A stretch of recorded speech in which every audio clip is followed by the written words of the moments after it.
ఆరోగ్య ఉత్సవాల కార్యక్రమంలో పాల్గొన్న సీఎం రేవంత్ ప్రస్తుతం మాట్లాడుతున్నారు. లైవ్ లో చూద్దాం. పరీక్షలు పూర్తి చేసి తొందరలోనే ఇంకొక 6500 మంది ఈ రోజు వైద్య ఆరోగ్య శాఖలో నియమించాలని ఈ ప్రభుత్వం కార్యక్రమాలు తీసుకొని ముందుకు వెళ్తుంది. ఈ రోజు నియామకమైన డాక్టర్లు కావచ్చు, గతంలో నియామకమైన పారామెడికల్ సిబ్బంది కావచ్చు, రేపు భవిష్యత్తులో నియామకం కాబోతున్న వైద్య ఆరోగ్య శాఖ సిబ్బంది కావచ్చు, దాదాపుగా ఒక సంవత్సరంలో వైద్య ఆరోగ్య శాఖలో 14,000 మంది నియామకం స్వతంత్రం వచ్చిన నాటి నుంచి ఈ రోజు వరకు జరగలేదు అని చెప్పి నేను అధికారికంగా చెప్పదలుచుకున్నా.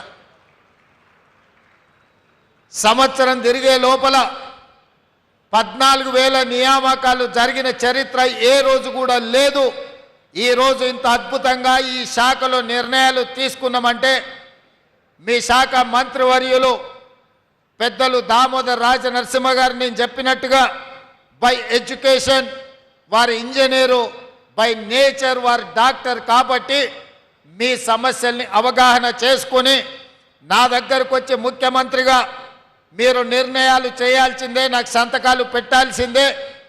వైద్య ఆరోగ్య శాఖ బలోపేతమైనప్పుడే తెలంగాణ ఆరోగ్యవంతమైన తెలంగాణగా ఉంటుంది. ఈ తెలంగాణ రాష్ట్రాన్ని ఆరోగ్య తెలంగాణగా మార్చడానికి మీరు అన్ని అనుమతులు ఇవ్వాల్సిందే అని చెప్పి వారు ఎంబడిబడి పనులన్నిటిని కూడా ప్రభుత్వం నుంచి సాధించుకున్నారు. అక్కడ ఆర్థిక శాఖ అనుమతులు, ఇక్కడ ముఖ్యమంత్రి కార్యాలయ అనుమతులు తీసుకొని మీ కాలేజీలు కానీ గత ప్రభుత్వం జీవోల ద్వారా 8 మెడికల్ కాలేజీలను ఇచ్చి ఎలాంటి వసతులు ఏర్పాటు చేయకపోవడం వల్ల కేంద్ర ప్రభుత్వం డాక్టర్ల అడ్మిషన్లు చేయడానికి అభ్యంతరాలు పెడితే వారు ప్రత్యేకమైన శ్రద్ధ కనపరిచి కేంద్ర ప్రభుత్వంతో మాట్లాడి తన వైద్య శాఖలో ఉన్న అధికారులను అందరినీ కూడా సమన్వయం చేసుకొని ఈరోజు ఆ కాలేజీల అన్నిట్లలో అడ్మిషన్లు సాధించడం ద్వారా దేశంలోనే అత్యధికంగా డాక్టర్లను అందించే రాష్ట్రంగా తెలంగాణని తీర్చిదిద్దాలని వారు చేస్తున్న కృషిని ఈరోజు మీరందరూ చప్పట్ల ద్వారా వారిని అభినందించాల్సిన అవసరం ఉన్నది.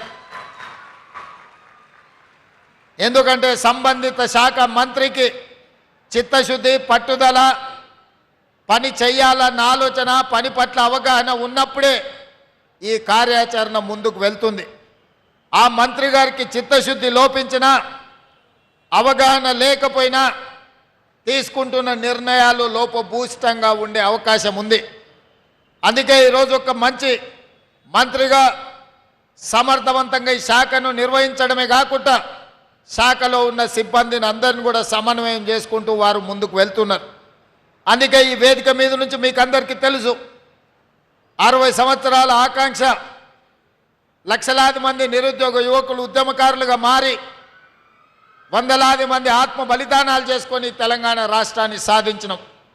తెలంగాణ ఉద్యమంలో ప్రధానంగా ఆనాడు తెలంగాణ యువత నినదించింది తమ ఉద్యోగ నియామకాల కోసం. రాష్ట్రంలో ఖాళీలుగా ఉన్న ఉద్యోగ నియామకాలు, ఉమ్మడి రాష్ట్రంలో తెలంగాణకు అన్యాయం జరుగుతుందని చెప్పి తెలంగాణ యువత మొత్తం లక్షలాదిగా రోడ్ల మీదకి వచ్చి ఉద్యమ బాట పట్టి తెలంగాణ రాష్ట్రాన్ని సాధించుకున్నారు. మేమందరం ఆశించినాం గత ప్రభుత్వం అధికారులకు వచ్చిన తర్వాత రాష్ట్ర ప్రభుత్వంలో ఉన్న అన్ని ఖాళీలను శాఖల వారీగా సమీక్షించి అన్ని శాఖలలో ప్రభుత్వ ఉద్యోగ ఖాళీలను భర్తీ చేస్తారని. కానీ 10 సంవత్సరాలల్లా భర్తీ చేయకపోను నోటిఫికేషన్లు ఇస్తే ప్రశ్నాపత్రాలు జిరాక్స్ సెంటర్లలో అమ్ముకునే పరిస్థితి. అది గ్రూప్ 1 కావచ్చు, గ్రూప్ 2 కావచ్చు, గ్రూప్ 3 కావచ్చు, గ్రూప్ 4 కావచ్చు, లేకపోతే టీచర్ల నియామకాలు కావచ్చు, పోలీస్ సిబ్బంది నియామకాలు కావచ్చు, పారామెడికల్ సిబ్బంది నియామకాలు కావచ్చు. ఏ రోజు కూడా ప్రభుత్వం చిత్తశుద్ధితో ఏకాగ్రతతో ఈ నియామకాలను చేపట్టన్న ఆలోచన ఆనాడు చెయ్యలేదు. అందుకే వేలాది ఖాళీలు అట్లే ఉంటే ఆనాడు నేను ఒక మాట చెప్పిన, 10 సంవత్సరాలు ఓపిక పట్టిండ్రు, 2 సార్లు అవకాశం ఇచ్చిండ్రు. వారికి చిత్తశుద్ధి లేదు, ఈ ఖాళీలను భర్తీ చెయ్యరు. అందుకే కుర్చీలలో కూర్చున్న వాళ్ళను వాళ్ళ ఉద్యోగాలను ఖాళీ చేయిస్తే వాళ్ళ ఉద్యోగాలు ఊడగొడితే మీ ఉద్యోగాలు వస్తాయని ఆనాడు నేను చెప్పడం జరిగింది. ఆ మాటను నమ్మి విశ్వసించి ఆ కుటుంబంలో ఉన్న వాళ్ళను ఉద్యోగాల నుంచి మీరు బర్తరఫ్ చేసినందుకు, మీరు ఉద్యోగాల నుంచి వాళ్ళని రిమూవల్ ఆర్డర్ ఇచ్చినందుకు ఎంబడే వచ్చిన కొద్ది రోజుల్లోనే మీ ఉద్యోగ నియామక పత్రాలు మీ చేతికి వచ్చినాయి. ఈరోజు ఈ వేదిక మీద నుంచి అధికారికంగా ఈరోజు నేను మీ ముందు గర్వంగా నేను చెప్పదలుచుకున్నా. 1947 15 ఆగస్టు భారతదేశంలో కావచ్చు, సెప్టెంబర్ 17 1948 నుంచి ఏ ఒక్క సంవత్సరంలో ఈ 75 సంవత్సరాల స్వతంత్ర భారతదేశంలో ఒక రాష్ట్రం ఒక్క సంవత్సరం లోపల ప్రభుత్వ ఉద్యోగాలు 50,000 పైన నియామకాలు చరిత్రలో జరగలేదు. మొదటిసారి తెలంగాణ రాష్ట్రంలో మన ప్రభుత్వం ప్రజాప్రభుత్వం ప్రభుత్వ ఉద్యోగాలు 50,000 పైగా నియామకాలను చేపట్టి ఈ దేశ చరిత్రలోనే ఒక గొప్ప చరిత్రను నెలకొల్పడం జరిగింది. ఈరోజు అందుకే నిరుద్యోగ యువకులు ప్రభుత్వం నోటిఫికేషన్ ఇచ్చిందంటే 100% పరీక్షలు నిర్వహించి ఫలితాలను ప్రకటించి ఉద్యోగ నియామకాలు పత్రాలు అందజేస్తారని ఈ ప్రభుత్వం మీద సంపూర్ణమైన విశ్వాసం నమ్మకంతో ఏకాగ్రతతో చదువుకుంటూ ఈరోజు పోటీ పరీక్షలకు ఈరోజు ప్రిపేర్ అవుతున్నారు. దానికి ఉదాహరణ టీచర్ల నియామకం. డిఎస్సి నోటిఫికేషన్ ఇచ్చినప్పుడు ఎన్నో రకాల అనుమానాలు, ఎంతోమంది పరీక్షలు వాయిదా వేయాలి అని రోడ్ల మీదకి వచ్చారు. కొంతమంది రాజకీయ ప్రేరేపితమైన కృత్రిమంగా ఆందోళనలు చేపట్టిన. నేను ఖచ్చితంగా చెప్పిన, గత 10 సంవత్సరాలలో ఉద్యోగ నోటిఫికేషన్ల కోసం, పోటీ పరీక్షల నిర్వహణ కోసం లక్షలాది మంది రోడ్ల మీదకి వచ్చిన విద్యార్థులారా, మీరు ఆలోచన చేయండి. పరీక్షలు వాయిదా వేస్తే ప్రభుత్వంలో ఉన్న వాళ్ళకు పోయేది ఏమీ లేదు. పరీక్షలు వాయిదా వేస్తే మీ కాలం, మీ జీవితం, మీ అవకాశాలు సన్నగిల్లుతాయి. మీ తల్లిదండ్రులకు మీ మీద, ప్రభుత్వం మీద నమ్మకం, విశ్వాసం పోతుంది. ఎందుకంటే గ్రామీణ ప్రాంతాల నుంచి వచ్చిన మీరు మీ తల్లిదండ్రులు రూపాయి కూడబెట్టి కోచింగ్ సెంటర్లకు పంపిస్తే 8-10 సంవత్సరాలు అశోక్ నగర్ చౌరస్తాల్లో, దిల్సుఖ్ నగర్ చౌరస్తాల్లో కోచింగ్ సెంటర్ల చుట్టూతో తిరిగితే మీ అత్యంత విలువైన యుక్త వయసు 21 సంవత్సరం పైబడి 35 సంవత్సరాల లోపు మనం జీవితంలో ఏం కావాలనో ఆ వయసు నిర్ణయిస్తుంది. మనం డాక్టర్ అవుతామా, లాయర్ అవుతామా, ఇంజనీర్ అవుతామా, ఐఏఎస్ అవుతామా, ఐపీఎస్ అవుతామా, లేకపోతే ప్రజాప్రతినిధి అవుతామా, ప్రజాసేవకుడు అవుతామా, వ్యాపారంలో రాణిస్తామా అనేది 21 సంవత్సరాలు పైబడి 35 సంవత్సరాల లోపు మన భవిష్యత్తు నిర్ణయం జరుగుతుంది. కానీ ఆ 14 సంవత్సరాలు పోటీ పరీక్ష కోసం 10-12 సంవత్సరాలు కోచింగ్ సెంటర్లలో తిరిగితే యుక్త వయసు కాల గర్భంలో కలిసిపోయినాక నిజంగా ఈ సమాజానికి మనం ఎలాంటి ప్రయోజనం చేకూర్చని వ్యక్తులుగా మిగిలిపోతే మన తల్లిదండ్రుల యొక్క బాధను, దుఃఖాన్ని అర్థం చేసుకోవాలి అని ఒక పట్టుదలతోటి గ్రామీణ ప్రాంతం నుంచి వచ్చిన నేను మీ సమస్యలు తెలిసి ఎవరు ఏమనుకున్నా, ఎవరు రోడ్డు ఎక్కినా, ఎవరు అభ్యంతర పెట్టినా డిఎస్సి పరీక్షల్ని నిర్వహిస్తా అని చెప్పి 55 రోజుల్లో నోటిఫికేషన్ ఇచ్చి పరీక్షలు నిర్వహించి నియామక పత్రాలు 11,000 మందికి ఎల్పి స్టేడియంలో టీచర్లను నియమించిన అంటే అది ఈ తెలంగాణ నిరుద్యోగ యువకుల పట్ల ఈ ప్రభుత్వానికి, మంత్రివర్గానికి ఉన్న చిత్తశుద్ధి అని ఈరోజు నేను చెప్పదలుచుకున్నా. ఇవాళ 50,000 ఉద్యోగాలు ఇచ్చినామంటే ఇవాళ మా కుటుంబంలో మా మంత్రుల పిల్లలకో, మా ఎమ్మెల్యేల పిల్లలు మేము ఎవ్వరం ఉద్యోగాలు తీసుకోలేదు 90% నాకు తెలిసినంత వరకు. ఇవాళ మేము 50,000 ఉద్యోగాలు ఇచ్చినామంటే ఈ తెలంగాణ సమాజమే మా కుటుంబం అనుకున్నాం. మీకోసం సేవ చేయడం ఒక గొప్ప అవకాశం అనుకున్నాం. నిరుద్యోగ యువకులకు, యువకులకు అవకాశాలు ఇవ్వడం ద్వారా వాళ్ళు జీవితంలో స్థిరపడాలి. ఈ దేశ ప్రయోజనాల కోసం, ఈ దేశ అభివృద్ధి కోసం మీరు ప్రయోజకులుగా మారాలి అని మేము చిత్తశుద్ధితో, ఏకాగ్రతతో పని చేసినాం. ఎంతోమంది తిట్టినరు, ఏం పోయేకాలం ఈ ముఖ్యమంత్రికి పరీక్షలు వాయిదా వేయమంటే ఎందుకు వేస్తలేడు అని. నేను ఒకటే నిర్ణయించుకున్నా, వాయిదాలు వేస్తే లక్షలాది మంది నిరుద్యోగ యువకులు కోచింగ్ సెంటర్ల చుట్టూతో తిరుగుతూనే తల్లిదండ్రులకు భారం అవుతారు. ఆ భారము మొయ్యలేని పరిస్థితిలో తల్లిదండ్రులకు తమ మొహం చూపించలేక పిల్లలు ఆత్మహత్యలు చేసుకుంటారు. అదే పరీక్షలు నిర్వహించి ఫలితాలు ఇస్తే ఉద్యోగాలు వచ్చిన వాళ్ళు ఉద్యోగాల్లో చేరుతారు, ఉద్యోగం రాని వాళ్ళు ఇంకొక ఉపాధి ఉద్యోగ అవకాశాలను వెతుక్కుంటూ వారు నిర్ణయం తీసుకుంటారు. అందుకే పోటీ పరీక్షలు నిర్వహించిన. ఇదే కాదు, ఈరోజు గ్రూప్ 1 జరిగినప్పుడు కూడా గ్రూప్ 1 పరీక్షలు వాయిదాలు వేయాలని మన ప్రభుత్వం ఇచ్చిన జీవోలలో కోడిగుడ్డు మీద ఈకలు పీకినట్టు పీకాలని, తప్పులు పట్టాలని హైకోర్టు నుంచి సుప్రీంకోర్టు వరకు అన్ని దగ్గరలకు పోయినారు. ఎక్కడ కూడా వాళ్ళ వాదన కోర్టులు సమర్థించకపోను తిరస్కరించి పరీక్షలు నిర్వహించమన్నారు. లక్షలాది మంది నిరుద్యోగ యువకులు గ్రూప్ 1 పరీక్షలకు ప్రిపేర్ అవుతుంటే పరీక్షలు నిర్వహించమని ధర్నాలు చేసిన వాళ్ళు పరీక్షలు వద్దు అని కృత్రిమమైన ధర్నా ఒక రాజకీయ పార్టీ ప్రేరేపించిన ధర్నా చేస్తే నథింగ్ డూయింగ్ అని గ్రూప్ 1 పరీక్షలు నిర్వహించినాం. మెయిన్ ఎగ్జామ్స్ కూడా నిర్వహించినాం. తొందరలోనే తెలంగాణ రాష్ట్రానికి 2011 తర్వాత గ్రూప్ 1 పరీక్షలే నిర్వహించలేదు. ఉమ్మడి రాష్ట్రంలో 2011లో గ్రూప్ 1 నియామకాలు జరిగితే ఇవాళ 2024కు వచ్చినాం. 13 సంవత్సరాల తెలంగాణ రాష్ట్రంలో గ్రూప్ 1 ఉద్యోగ అవకాశాలు నిరుద్యోగ యువకులకు రాలేదు.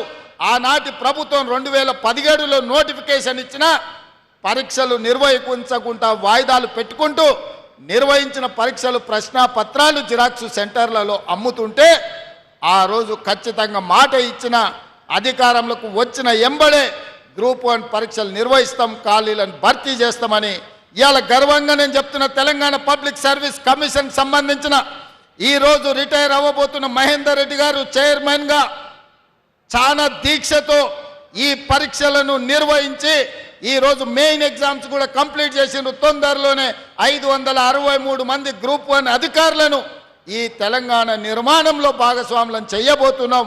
ఇవాళ ప్రక్షాళన చేసిన తెలంగాణ పబ్లిక్ సర్వీస్ కమిషన్ మా పనితనానికి ఒక గీటురాయి, చిన్న ఆరోపణ లేకుండా ఈరోజు పబ్లిక్ సర్వీస్ కమిషన్ పనిచేస్తుంది.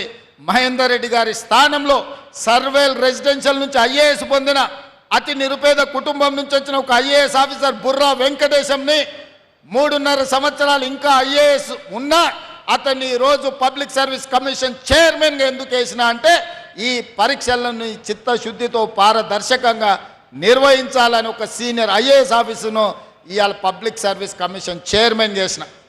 గతంలో ఐపీఎస్ డీజీపీ చేసిన అధికారిని వేస్తే ఈరోజు సీనియర్ ఐఏఎస్ అధికారిని వేసిన. మేము పొలిటికల్ రీహాబిలిటేషన్ సెంటర్గా మార్చదలుచుకోలే పబ్లిక్ సర్వీస్ కమిషన్ అంటే. పబ్లిక్ సర్వీస్ కమిషన్ అనేది ఒక ఉన్నతమైన సంస్థ, ఒక ఉన్నతమైన వ్యవస్థ. అక్కడ పనిచేసే వాళ్ళకు చిత్తశుద్ధి ఉండాలి, అవగాహన ఉండాలి, చదువు పట్ల శ్రద్ధ ఉండాలి. నియామకాలు చేపట్టే వాళ్ళను ఇవాళ వాళ్ళు పోటీ పరీక్షలకు ప్రశ్నపత్రాలు తయారు చేస్తే వాళ్ళకి చదువు ఉండాలి.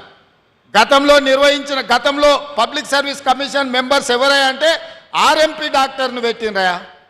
గ్రూప్ 1 ఎగ్జామ్ నిర్వహించేటోడు ఆర్ఎంపీ డాక్టరు, డిప్యూటీ తహసీల్దారు, ఇట్లాంటి వాళ్ళను పబ్లిక్ సర్వీస్ కమిషన్ మెంబర్స్గా గతంలో వేసారు. నేను తప్పు పట్టడం లేదు, కానీ సెక్షన్ ఆఫీసర్ కలెక్టర్ని సెలెక్ట్ చేయలేడు కదా. ఒక సెక్షన్ ఆఫీసరో లేకపోతే ఒక ఆఫీస్లో ఉండే అటెండరో ఆ జిల్లా కలెక్టర్ని నిర్ణయించాలంటే అతని అవగాహన, అతని చదువు, అతనికి అన్ని రకాల అవగాహన ఉండాలి కదా. అట్లాంటి గ్రూప్ 1 పరీక్షలు నిర్వహించే పబ్లిక్ సర్వీస్ కమిషన్లో సభ్యులుగా చిన్న చిరు ఉద్యోగస్తులను రాజకీయ పునరావాస కేంద్రంగా మార్చి ఆ పార్టీ సభ్యులను నియమించడంతో పూర్తిగా భ్రష్టు పట్టుపోయి ప్రతిష్ట దెబ్బతిన్నది పబ్లిక్ సర్వీస్ కమిషన్. కానీ మన ప్రభుత్వం వచ్చినాక పబ్లిక్ సర్వీస్ కమిషన్ కంప్లీట్గా ప్రక్షాళన చేసి ఉన్నత చదువులు చదువుకున్న వాళ్ళను, ఉన్నత హోదాలు ప్రభుత్వంలో నిర్వహించిన వాళ్ళను సభ్యులుగా చైర్పర్సన్స్గా నియమించడం ద్వారా ఈరోజు ఎలాంటి ఆరోపణ లేకుండా నిర్వహించగలిగినాము అని అంటే ఈ ప్రభుత్వం యొక్క చిత్తశుద్ధిని మీ ద్వారా తెలంగాణ సమాజానికి నేను చెప్పదలుచుకున్నా. అదేవిధంగా యూనివర్సిటీలకు సంవత్సరాల కొద్ది వైస్ ఛాన్సలర్లు లేరు. మనం వచ్చిన తర్వాత 10 యూనివర్సిటీల వైస్ ఛాన్సలర్లను నియమించడమే కాకుండా ఇవాళ యూనివర్సిటీలలో ఉండే టీచింగ్, నాన్ టీచింగ్ వేకెన్సీలను అన్నిటిని కూడా ఇవాళ ఫిలప్ చేయాలని ఆ వైస్ ఛాన్సలర్స్కు మనం ఈరోజు ఆదేశాలు ఇవ్వడం జరిగింది. నేను ఎందుకు ఈ వివరాలన్నీ మీతో పంచుకుంటున్నా అంటే గత ప్రభుత్వం ప్రతి మండలంలో 30 పడకల ఆసుపత్రి, ప్రతి నియోజకవర్గంలో 100 పడకల ఆసుపత్రి, ప్రతి జిల్లా కేంద్రంలో ఒక మెడికల్ కాలేజీని ఇస్తామని చెప్పిండ్రు. 10 సంవత్సరాలైన మండలాలలో 30 పడకలు రాలే, నియోజకవర్గాల 100 పడకలు రాలేదు. మెడికల్ కాలేజీలు ఇస్తే అత్తా పత్తా లేదు. బోర్డు అని ఉంది, జీవోన్ అని ఉంది, కానీ అది ఎక్కడుందో ఎత్తుకుతే ఎక్కడ కనిపించదు. అట్లాంటి అగమ్య గోచరం నుంచి విద్యాశాఖను వైద్య శాఖను బయటికి తీసుకొచ్చి విద్యాశాఖ స్వయంగా నేనే పర్యవేక్షిస్తూ వైద్య ఆరోగ్య శాఖ పెద్దలు దామోదర్ రాజనరసింహ గారు పర్యవేక్షిస్తూ ఈరోజు ఈ మంచి నిర్ణయాలు తీసుకున్నాము. ఈ ప్రభుత్వం ముందుకు వెళ్తుంది. పేదలకు సేవలు అందించాలన్న లక్ష్యంతో ఈరోజు మన ప్రభుత్వం నడుస్తున్నది. నేను ఈరోజు గుర్తు చేయదలుచుకున్నా, ప్రతివాడు ఈరోజు ఆరోగ్యశ్రీ గురించి, రాజీవ్ ఆరోగ్యశ్రీ గురించి మాట్లాడుతూ, ఆనాడు ప్రభుత్వ వైద్యానికి వెళ్తే పోయినవాడు పోయినట్టే మళ్ళీ వస్తాడో రాడు అని సినిమాల్లో పాటలు పెట్టిను, నేను రాను బిడ్డో సర్కారు దవాఖానకు అని. అట్లాంటి పరిస్థితుల్లో డాక్టర్ వైఎస్ రాజశేఖర రెడ్డి గారు రాజీవ్ ఆరోగ్యశ్రీ తీసుకొచ్చి అపోలో, యశోద లాంటి కార్పొరేటు ఆసుపత్రుల్లో శ్రీమంతులు చేయించుకునే వైద్యాన్ని 2005-06 సంవత్సరంలో 2 లక్షల రూపాయలు ఉచితంగా రాజీవ్ ఆరోగ్యశ్రీ ద్వారా ప్రతి పేదవాడికి తండాలలో, గూడాలలో, మారుమూల పల్లెల్లో ఉండే దళితులు, ఆదివాసులు, గిరిజనులు, బలైన వర్గాలు, నిరుపేదలైన మైనారిటీలకు రాజీవ్ ఆరోగ్యశ్రీని అందించానాడు. పేదవాళ్ళను ఆదుకున్న చరిత్ర కాంగ్రెస్ పార్టీ. గత ప్రభుత్వం దాన్ని దెబ్బతీస్తే మేము వచ్చిన ఎంబడే ఈరోజు రాజీవ్ ఆరోగ్యశ్రీ ద్వారా 10 లక్షల రూపాయలు ఉచిత వైద్యాన్ని ఇవాళ తెలంగాణ పేదలకు అందిస్తున్నాం. ఇవాళనే మా అధికారులు నాకు సమాచారం అందించారు. సీఎం రిలీఫ్ ఫండ్కి మొదటి సంవత్సరంలో 835 కోట్ల రూపాయలు మేము ఖర్చు పెట్టినాం. ఇది చరిత్రలోనే రికార్డు. గత ప్రభుత్వం ఏ రోజు కూడా 450 కోట్ల కంటే ఎక్కువ ఖర్చు పెట్టలేదు రాజీవ్ మన సీఎం రిలీఫ్ ఫండ్లో. కానీ ఈ 11 నెలల్లో నేను ముఖ్యమంత్రిగా పేదలకు 830 కోట్ల రూపాయలు ఈరోజు సీఎం రిలీఫ్ ఫండ్ ద్వారా పేదల వైద్యానికి అందించిన అంటే ఇదందరూ మీరు అందించిన సహకారం, మీరందరూ అండగా నిలబడబట్టే ఈ గొప్ప నిర్ణయాలు మేము చెయ్యగలిగినాము. అందుకే మిత్రులారా, రాజీవ్ ఆరోగ్యశ్రీ తెచ్చిన 104, 108 అంబులెన్సులు తెచ్చిన, ఎక్కడ ప్రమాదం జరిగినా మీరు ఒక్కసారి 108కు డయల్ చేస్తే మనకు అంబులెన్సులు ఏ మూలకైనా వచ్చేటట్టుగా ఏర్పాటు చేసింది ఆనాడు కాంగ్రెస్ పార్టీ. దాన్ని ఇలా కొనసాగిస్తున్నది కూడా కాంగ్రెస్ పార్టీ అన్న సంగతి నేను ఈరోజు చెప్పదలుచుకున్నా. అందుకే ఇప్పుడు చేసింది సరిపోదు, ఇంకా చేయాల్సింది ఉంది. నియామకాలే కాకుండా మౌలిక వసతులను పెంచాల్సిన అవసరం ఉంది. మాకు తెలుసు, మా విధానం చూస్తే మీకు అర్థమవుతుంది. మొదటి సంవత్సరం మేము చేసిన పనులను చూస్తే భవిష్యత్తు ఏందో మీకు అర్థమవుతుంది. అందుకే ఈరోజు ఆడబిడ్డలకు ఆర్టీసీ బస్సులో ఉచిత ప్రయాణం అందించినాం. పొన్నం ప్రభాకర్ గారు నిర్వహిస్తున్న రవాణా శాఖలో ఇప్పటికీ 1,15,00,000 మంది ఆడబిడ్డలు బస్సు ఉచిత ప్రయాణాన్ని ఉపయోగించుకుంటే 3,800 కోట్ల రూపాయలు రాష్ట్ర ప్రభుత్వం ఆర్టీసీ కార్పొరేషన్కు కట్టింది. ఆడబిడ్డలు ఈరోజు ఈ రాష్ట్రంలో అమ్మగారింటికి వెళ్ళాలన్నా, ఆలయంలో అమ్మవారిని దర్శించుకోవాలన్నా ఆర్టీసీ బస్సులో అనా పైసా ఖర్చు లేకుండా ఆడబిడ్డలు ప్రయాణం చేసే అవకాశం ఈ ప్రభుత్వం ఇచ్చింది, మీ ప్రభుత్వం ఇచ్చింది. ఇంటికెళ్ళి అమ్మని అడగండి, ఆర్టీసీ బస్సులో అనా పైసా లేకుండా ప్రయాణం చేస్తుందో లేదో. ఇక్కడున్న ఆడబిడ్డలు కూడా ఈరోజు ఉద్యోగాలు వచ్చే వాళ్ళు ఆర్టీసీ బస్సు ఎక్కి ఇంటికి పోయేటప్పుడు చూడండి, ఎవరైనా మిమ్మల్ని ఒక్క పైసా అడుగుతారేమో. ఇది మా కమిట్మెంట్. ఇవాళ పేదవాళ్లకు 200 యూనిట్లు ఉచిత విద్యుత్తు, వ్యవసాయానికైనా ఉచిత విద్యుత్తు. మరి పట్టణాలలో ఉండే పేదలకు లేదా అంటే పేదవాళ్ళకు కూడా విద్యుత్తు భారం పడకుండా టీవీ పెట్టుకున్నా, ట్యూబ్ లైట్ వేసుకున్నా, ఫ్రిడ్జ్ పెట్టుకున్నా పేదవాళ్ళకి ఇబ్బంది లేకుండా 200 యూనిట్ల వరకు ఇవాళ పేదవాళ్ళకు ఉచిత వైద్యం అందిస్తున్నాం. 50 లక్షల కుటుంబాలు ఈరోజు 200 యూనిట్ల ఉచిత విద్యుత్తును ఈరోజు వాళ్ళకు అందుబాటులోకి వచ్చింది. 500 రూపాయలకు సిలిండర్ కూడా 50 లక్షల కుటుంబాలు ఈరోజు తెలంగాణ రాష్ట్రంలో వినియోగిస్తున్నారు. ఈ విధంగా రైతు రుణమాఫీ మొన్ననే పాలమూరు గడ్డ మీద రైతుల పండుగ చేసుకున్నాం. 21,000 కోట్ల రూపాయలు ఈ మొదటి సంవత్సరంలోనే. మీరందరూ రైతుల బిడ్డలు మీ ఇంటికెళ్ళి మీ నాయనని అడగండి, రైతు రుణమాఫీ జరిగిందా లేదా? 2 లక్షల లోపల రుణం ఉన్న 25 లక్షల మంది రైతులకు 21,000 కోట్ల రూపాయలు వాళ్ళ ఖాతాలో వేస్తే వాళ్ళ ఖాతాలో కాసులు గలగల అంటుంటే కొంతమంది గుండెల్లో పిడుగులు పడ్డట్టుగా ఫామ్ హౌస్లో పండుకొని బాధపడుతున్నారు. వాళ్ళ బాధకు మందు లేదు. ఏదైనా మందు ఉంటే ఇక ఆ మందు జూపల్లి కృష్ణారావు గారు ఇవ్వాల్సిందే, వారు లేరు కానీ వాళ్ళ శాఖ ఇవ్వాల్సిందే. ఎందుకై బాధపడుతురు? రైతులకి ఇవాళ 21,000 కోట్ల రూపాయలు మొదటి సంవత్సరంలోనే 25 లక్షల మంది రైతులకు రైతు రుణమాఫీ చేసినాం. అదే కాదు, రైతు భరోసా సంక్రాంతి పండుగ తర్వాత ఖచ్చితంగా రైతులను ఆదుకుంటాం, రైతు భరోసా ఇస్తామని చెప్పి ఈ ప్రజలకు చెప్పినాం. మా మీద ఉన్న నమ్మకంతో రైతులు ఈరోజు పండుగ చేసుకుంటున్నారు. అంతకుముందు వరేసుకుంటే ఊరేసుకున్నట్టే అని చెప్పారు గత పాలకులు. కానీ మేమేమన్నాం, వరి వెయ్యండి, వరి పండించండి, సన్నాలు పండించండి, తెలంగాణ సోన పండించండి, తెలంగాణలో ఉండే అన్ని residential schools, hostel, Kasturba ration షాపుల్లో సన్న బియ్యం ఇస్తాం. పేదోడు బుక్కెడు బువ్వ తినాలి అంటే సన్న బియ్యం ఇవ్వాలి, సన్నాలు పండించండి, 500 రూపాయలు బోనస్ ఇస్తా అని నేను చెప్పిన. దేశంలోనే స్వతంత్రం వచ్చినప్పటి నుంచి ఏ రాష్ట్రం పండించనంత ఈ వానాకాలం 1,53,00,000 లక్షల మెట్రిక్ టన్నుల వడ్లు పండించిన రాష్ట్రం ఈ దేశంలోనే తెలంగాణ ఉంది. 29 రాష్ట్రాలలో పంజాబ్ లాంటి రాష్ట్రం ఆంధ్రప్రదేశ్ కూడా తెలంగాణతోని పోటీ పడలేదు. 66 లక్షల ఎకరాలల్లో 1,53,00,000 వడ్లు మెట్రిక్ టన్నుల వడ్లు పండించిన చరిత్ర తెలంగాణది, తెలంగాణ రైతాంగానిది. అందుకే ఆ రైతులను ప్రోత్సహించడానికి వ్యవసాయం దండుగ కాదు, వ్యవసాయం పండుగ చేయాలి అని 500 బోనస్ రూపాయలు ఇచ్చి వాళ్ళ ఖాతాలో 5 రోజుల్లోనే బోనస్ పైసలు వేస్తున్నాం. ఒక ఆడబిడ్డ మహిళ కౌలుకు భూమి తీసుకున్నట్టు ఆమె చెప్పింది, సార్ రైతు బంధు ఇస్తే భూమి ఉన్నాయనికే పోతుంది, కౌలుకు నేను చేస్తే నాకు అప్పులు మిగులుతున్నాయి.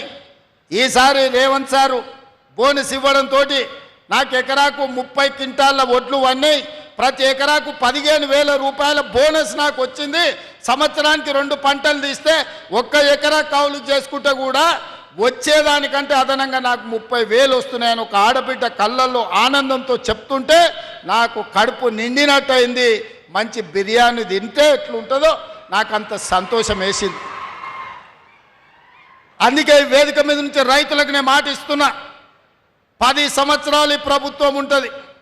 ఎవరు అడ్డం పండుకున్నా, ఎవరు నిలువు పట్టినా, ఎవరు కాళ్ళలో కట్టెబెట్టినా సన్న ఒట్లు పండించండి, 500 రూపాయల బోనస్ మీ ఖాతాలో పడుతుంది అని చెప్పి నేను ఈ వేదిక మీద నుంచి రైతాంగానికి నేను మాట ఇవ్వదలుచుకున్నా. ఏది చేసినా చిత్తశుద్ధితో చేసే బాధ్యత ఈ ప్రభుత్వాన్ని. ఇక మనకు వస్తారు కొంతమంది, వస్తున్నది అసలే సంక్రాంతి పండుగ. సంక్రాంతి పండుగ ముందర గంగిరెద్దులు వస్తాయి, దూడు బసవన్నలు వస్తారు, అమ్మకు దండం పెట్టు, అయ్యకు దండం పెట్టు, ఒంగొంగి దండం పెట్టు అని చెప్తారు. జోలేలో బిచ్చం పడంగానే మళ్ళీ దొరకకుండా పోతారు. ఇవాళ వచ్చేటోళ్ళు కూడా సంక్రాంతి పండుగ ముందలొట్టే దూడు బసవన్న లాంటి సన్నాయిలు ఎన్ని ఊదినా, గంగిరెద్దులను తెచ్చి ఎన్ని దండాలు పెట్టించినా వాళ్ళ లక్ష్యమంతా రేపు వచ్చే సర్పంచ్ ఎన్నికలలో ఓట్లే తప్ప రైతుల కష్టాలు కాదు, రైతులను ఆదుకోవాలన్న ఆలోచన కాదు. ఒక ఆయన ఢిల్లీలో 3వ అయిండు, 11వ సంవత్సరం రైతుల ఆదాయం 2 చేస్తా అన్నాడు.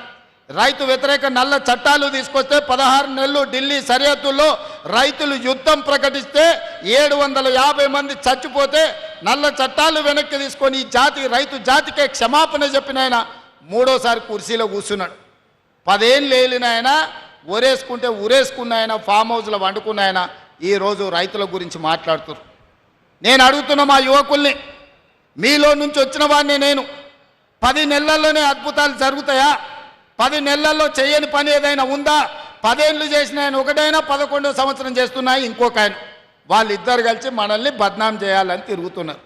ఈ బద్నాంను తిప్పికొట్టాల్సిన బాధ్యత మీదే సోదరులారా. ఎందుకంటే నేను పని మీద ఏకాగ్రత పెట్టిన, నేను పని ఆపి ఇటు తిరిగినంటే అందరు పని చెప్తా. కాకపోతే నేను పని ఆపితే రాష్ట్రానికి నష్టం జరుగుద్ది. ముఖ్యమంత్రిగా నేను నిర్ణయాలు చేయాలి, అధికారులను సమీక్షించాలి, మంత్రులను సమన్వయం చేసుకోవాలి. ప్రతి శాఖ నిర్ణయాలు తీసుకున్నప్పుడే తెలంగాణ రాష్ట్రానికి 4 కోట్ల ప్రజలకు ప్రయోజనం చేకూరుతుంది. అందుకే ఈ ప్రభుత్వాన్ని బదనాము చేసే వాళ్లకు కర్రు గాల్చి వాత పెట్టాల్సిన బాధ్యత మీ అందరిదని చెప్పి నేను విజ్ఞప్తి చేస్తున్నా. ఈ ప్రభుత్వం మీది, మీరు ఎన్నుకుంటే మీరు భుజాల మీద మోస్తేనే ఇవ్వాల. నేను ముఖ్యమంత్రి అయినా, దామోదర్ రాజనరసింహ గారు మంత్రి అయినరు, పెద్దలు విక్రమార్క గారు ఉప ముఖ్యమంత్రి అయినరు, మాకందరికీ కుర్చీలు వచ్చినాయి. మీరు ఎన్నుకున్న ప్రభుత్వాన్ని కాపాడుకోవాల్సిన బాధ్యత కూడా మీదే సోదరులారా. ఈ ప్రభుత్వం మా కష్టంతోనే వచ్చిందని నేను చెప్తలేను.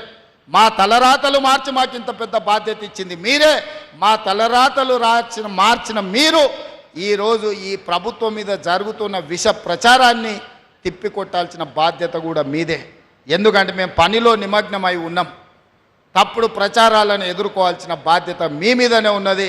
అందుకే ఈరోజు వీడికి రాకపోయినా రాష్ట్రం నలుమూలలో ఈ కార్యక్రమాన్ని చూస్తున్న శ్రేణులకు, తెలంగాణ ప్రజలకు నా విజ్ఞప్తి ఒక్కటే, ఈ మొదటి సంవత్సరం పండుగల్లో పాల్గొనండి. నేను ఒకటే మాట గత ముఖ్యమంత్రి గారిని అడగదలుచుకున్నా. 10 ఏళ్ళు ఉన్నావు, జయ జయ హే తెలంగాణ అనే గానం తెలంగాణ జాతికి నువ్వు అంకితం ఇయ్యలేకపోయినవి, ఇది ద్రోహం కాదా అని నేను అడుగుతున్నా. 10 సంవత్సరాల అధికారంలో ఉన్న నువ్వు సచివాలయంలో తెలంగాణ తల్లి విగ్రహాన్ని పెట్టాలన్న ఆలోచనే రాలేదు. బుద్ధుని పక్కన నీది పెట్టుకోవాలనుకున్నావు, కానీ సచివాలయంలో తెలంగాణ తల్లి విగ్రహం పెట్టాలన్న ఆలోచన నీకు రాలేదు. 10 ఏళ్ళైనా నువ్వు పెట్టలేదు. ఇవాళ మేము పెడుతున్నాం కదా డిసెంబర్ 9 నాడు అని నేను చెప్తున్నా. అందుకే ఈరోజు తెలంగాణ ప్రజల కోరిక, తెలంగాణ ప్రజల యొక్క ఆకాంక్ష గత ప్రభుత్వం ఎప్పుడు నెరవేర్చలేదు. అది ఉద్యోగాలు కావచ్చు, లేకపోతే రైతుల సమస్య కావచ్చు, తెలంగాణ సంస్కృతిని భద్రపరచడంలో కావచ్చు, వాళ్ళ వైఫల్యం చెందినరు. వాటన్నిటినీ సరిదిద్దుకుంటూ ముందుకెళ్తున్నాం. డిసెంబర్ మహిళలకు సంబంధించి వరంగల్లో కార్యక్రమం చేసుకున్నాం. రైతులకు సంబంధించి మహబూబ్ నగర్లో కార్యక్రమం చేసుకున్నాం. నిరుద్యోగ యువకులు విద్యార్థులకు సంబంధించి రేపు పెద్దపల్లిలో చేసుకోబోతున్నాం 4 తారీఖు నాడు. అదేవిధంగా 7, 8, 9 నాడు తెలంగాణ రాష్ట్ర అవతరణ ఉత్సవాలే కాదు, మొదటి సంవత్సర విజయోత్సవాలను ఈ ట్యాంక్ బండు, ఈ సచివాలయం, ఈ ప్రాంతం అంతా రంగరంగ వైభవంగా మనం నిర్వహించుకోబోతున్నాం. మీరందరూ కుటుంబాలతో సహా వచ్చి 7, 8, 9 తారీఖు నాడు తెలంగాణ కార్నివాల్ ఈ సెక్రటేరియట్, ఈ నెక్లెస్ రోడ్డులో లక్షలాది మందిగా పాల్గొని తెలంగాణ సంస్కృతిని, తెలంగాణ వంటలని ఆస్వాదించండి. తెలంగాణ సంస్కృతిని పునరుద్ధరించుకుందాం. తెలంగాణ సంస్కృతి గొప్పదన్న సంగతి ప్రపంచానికి ఎలుగెత్తి చాటుదాం. ఓహో, తెలంగాణ అంటే ఇంత అద్భుతంగా ఉంటుందా? తెలంగాణలో ఇంత రుచికరమైన వంటలు ఉంటాయా? తెలంగాణలో కవులు, కళాకారులు ఇంత గొప్పగా పాడగలరా? ఇంత గొప్పగా రాయగలరా? తెలంగాణ అంటేనే ఇదిరా అనే విధంగా 7, 8, 9 తారీఖు రోజు ఈ నెక్లెస్ రోడ్లో మొదటి సంవత్సర విజయోత్సవాలతో పాటు తెలంగాణ ఉత్సవాలను జరుపుకుందాం. డిసెంబర్ 9 నాడు తెలంగాణ తల్లిని మన జాతికి అంకితం చేద్దామని మీ అందరికీ తెలియజేస్తూ మీ అందరి దగ్గర సెలవు తీసుకుంటున్న మిత్రులారా, ధన్యవాదాలు.